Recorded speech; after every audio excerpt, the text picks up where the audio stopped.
Taiwan کا تنازع گزشتہ کئی سالوں سے امریکہ اور چین کے درمیان ایک بہت بڑا فلیش پوائنٹ ہے، اور ماہرین کے مطابق یہ فلیش پوائنٹ کسی بھی وقت بڑے فوجی تنازع میں تبدیل ہو سکتا ہے۔ اور مشرق وسطیٰ میں حالیہ جنگ میں امریکہ کی پوزیشن دیکھنے کے بعد اب یہ خدشہ ظاہر کیا جا رہا ہے کہ چین اس صورتحال کا فائدہ اٹھاتے ہوئے تائیوان پر حملہ کر سکتا ہے۔ واضح رہے کہ تائیوان کی متنازع حیثیت براہ راست چین کی خانہ جنگی کا نتیجہ ہے۔ اس جنگ میں ہارنے کے بعد نیشنلسٹ حکومت چین کے مرکزی علاقے سے نکل کر 1949 میں تائیوان منتقل ہو گئی تھی اور وہاں اپنی حکومت قائم کر لی تھی، لیکن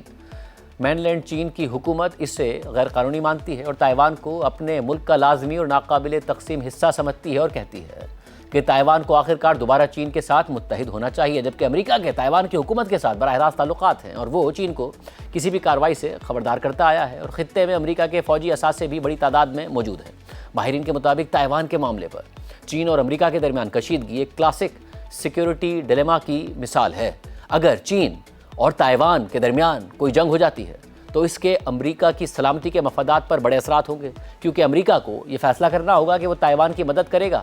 یا چین کے ساتھ ایک بڑی جنگ کے خطرے سے بچے گا۔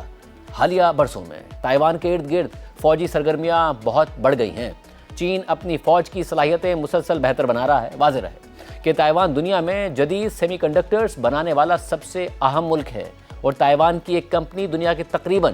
65% سیمی کنڈکٹرز تیار کرتی ہے، اور دنیا کی تقریباً 90% تک چپس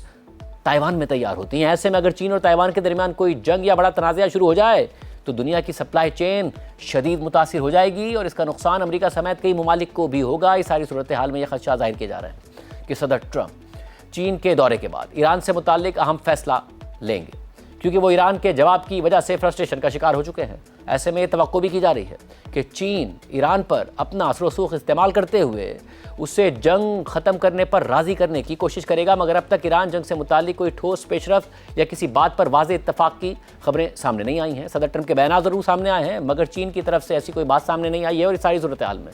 ایران مذاکرات میں پیش رفت نہ ہونے کی وجہ سے جنگ کے دوبارہ شروع ہونے کے خدشات برقرار ہیں، اور ٹرمپ بھی فرسٹریشن کا شکار ہیں۔ اور رپورٹس کے مطابق ٹرمپ کے سامنے دوبارہ حملوں کی منصوبہ بندی بھی پیش کی جا چکی ہے، اور امریکی صدر ٹرمپ کی جانب سے ایران کے پروپوزل کو مسترد کرنے اور ایران کی جانب سے اپنے 14 نکات پر اصرار کی وجہ سے مذاکرات میں ڈیڈ لاک بھی برقرار ہے۔ لیکن امریکہ کے نائب صدر جے ڈی وینس نے کہا کہ ایران کے ساتھ سفارتی کوششیں آگے بڑھ رہی ہیں۔